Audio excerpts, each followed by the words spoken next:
So ngayon, ano ba talaga ang ibig sabihin nito? May Illuminati nga ba talaga sa music industry na nagko-control sa atin?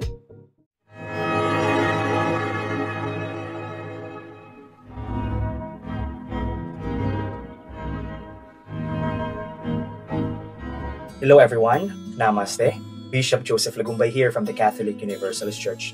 At today, pag-uusapan natin isang topic na sobrang intriguing at minsan nakakatakot din. Ang Illuminati sa music industry. Fact nga ba o fiction?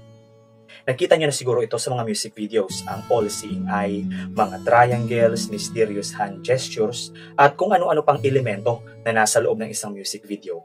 Ano ba mga to? Simpleng aesthetics lang ba o may mas malalim pa ba na agenda? Some say ng mga artists na ito ay bahagi ng isang secret society na gustong mag-control sa mga utak natin. Pero totoo nga ba ito? Samahan niyo ako at alamin natin ang history, ang symbols at kung ano talaga ang nasa likod ng mga imahe na ito.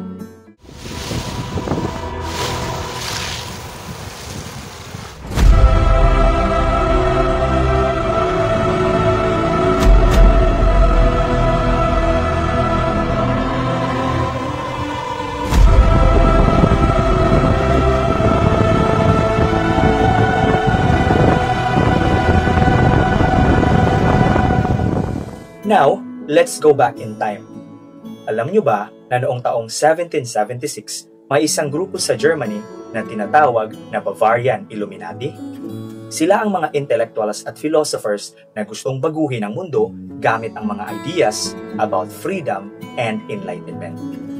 They wanted to create a society na walang oppression at full of knowledge. Pero dahil sa sobrang liberal at progresibo ng kanilang mga ideya, natakot ang simbahan at ang mga lideres ng kanilang panahon. Kaya, in short, na-disband sila. Pero over time, ang pangalang Illuminati ay naging parang symbol ng mysterious power. From being seekers of enlightenment, naging image sila ng control.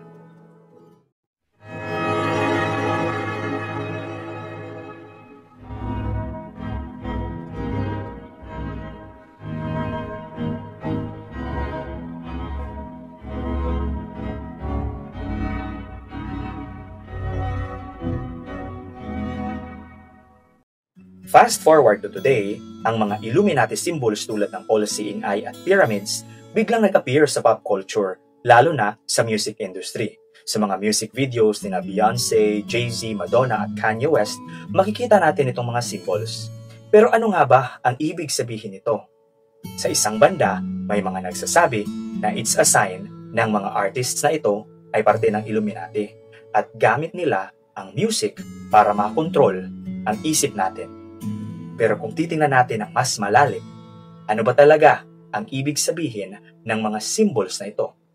With symbols and signs. Jung, he says that signs are things that have a direct meaning for something else, whereas symbols do have a direct meaning, but they also have associations with them that are a little bit ephemeral, that we can't exactly put into words. Those associations really live in our unconscious, which is why we can't really explain them. And that's why we use symbols to represent concepts that are sort of beyond the scope of what we can consciously or really rationally explain. That's why religions are always so symbolic, because they try to represent mysterious concepts. The West has become so rational and only dealing with things that can be very directly explained, which is a shame because we miss out on things that exist and in reality, but that we don't have conscious explanations for, but we do have symbolic explanations for, which are like the emergent constellations in the unconscious represented by symbols. Isa sa mga makakapag-explain ng symbols na ito ay si Carl Jung, isang sikat na psychoanalyst. Para kay Carl Jung, ang mga symbols tulad ng dark or mysterious images ay parte ng tinatawag niyang shadow self. Ang shadow self ay yung mga parte ng ating pagkatao na ating tinatago o itinatanggi at usually dahil sa societal norms kaya hindi natin matanggap ang bahaging ito ng ating sarili. Pero ito rin ang parte ng sarili natin na nagdadala ng strength at creativity kapag na-embrace natin. So when artists use these symbols, hindi ibig sabihin na evil agad. Minsan, ginagamit nila ito para i-express ang deeper truths about the human experience, even the sides we don't usually show. Kaya, yung mga triangles, mga eyes, at even demonic-looking imagery, minsan ay symbolism lang ng mga bagay na usually ayaw nating harapin. Sa mga music videos, it becomes a powerful way to make us think at mag-reflect. Carl Gustav Jung, the eminent Swiss psychiatrist and founder of analytical psychology, introduced the concept of the shadow as a fundamental element of the human psyche. This aspect, according to Jung, embodies all that we repress, deny, or are unaware of in our consciousness. Jung's profound insights into the shadow provide an essential framework for understanding and achieving psychological individuation.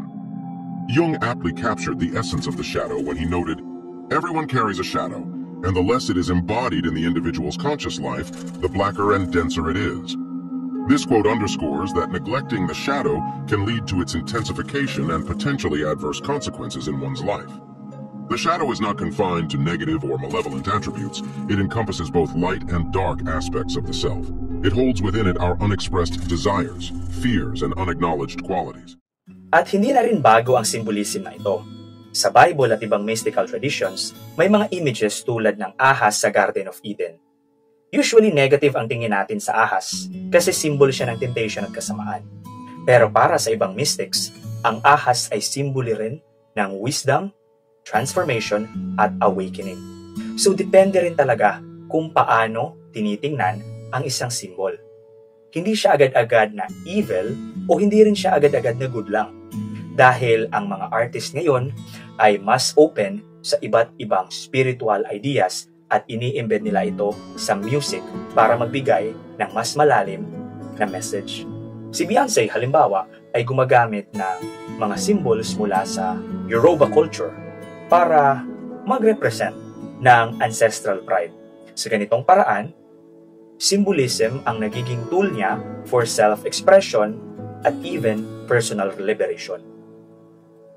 Pero let's be real, hindi rin natin pwedeng baliwalain na ang symbols na ito ay pwedeng gamitin for control, especially sa marketing at media. Ang power ng symbols ay nasa effect nila sa subconscious mind nating lahat. Sa psychology, ang mga symbols na visually striking ay may kakayahang mag-trigger ng responses sa utak natin. So, when artists or media companies use these symbols, minsan ginagamit ito para maging memorable o para mag-create ng mysterious vibe na nakakaintriga sa mga audience. Sa mga sumusunod na generation, lalo pa nilang kinukonsumo ang music at media na tila ba wala na silang malay na natutulak na ang interest nila or ideas sa specific directions. Kaya tama rin na mag-ingat at maging aware tayo kung paano ginagamit ang mga ito. Kasi kung hindi tayo mindful, posibleng gamitin ang mga symbolism na ito to sway our views or control our perceptions. Kaya lagi nating tandaan, ang symbols na ito ay may power at nasa intensyon ng gumagamit kung gagamitin nila ito for good or for manipulation. So ngayon, ano ba talaga ang ibig sabihin nito? May Illuminati nga ba talaga sa music industry na nagko-control sa atin? Kung tatanungin niyo po ako, most likely, wala. Hindi na buhay ang original Illuminati na nagmula sa Bavaria. Pero ang mga symbols nila ay buhay na buhay at ginagamit pa rin ng mga artists para magbigay ng deeper message. Minsan para mag-inspire, minsan para mag-shock, at minsan naman para magtanong tayo sa sarili nating mga beliefs. Hindi tayo dapat agad-agad mag-assume na evil ang mga symbols at hindi rin naman tayo dapat basta-basta magtitiwala sa kanilang mga pinapakita o sinasabi. Let's stay curious, open-minded, at laging maging aware sa influence ng media sa perception natin. Sa huli, the power is within us. Ito ay kung papaano natin i-interpret at papaano natin gamitin ang awareness na ito para maging mas discerning at hindi na tayo basta-basta madadala sa mga external influences, especially from these artists and other elements from social media. Maraming salamat po sa inyong panonood at kung nag-enjoy kayo sa video na to, please naman po, pag-hit naman po yung like button, hit subscribe, at i-share nyo po yung mga thoughts nyo sa comment section below. At pag-usap tayo, tingnan natin kung parehas din ba ang ating paniniwala sa topic na ito. Share your ideas. Malay nyo, baka may matutunan naman akong bago sa mga ideya nyo. O siya, sige. Until next time, this has been Bishop Joseph Lagumbay saying Namaste. And God bless you, brothers and sisters.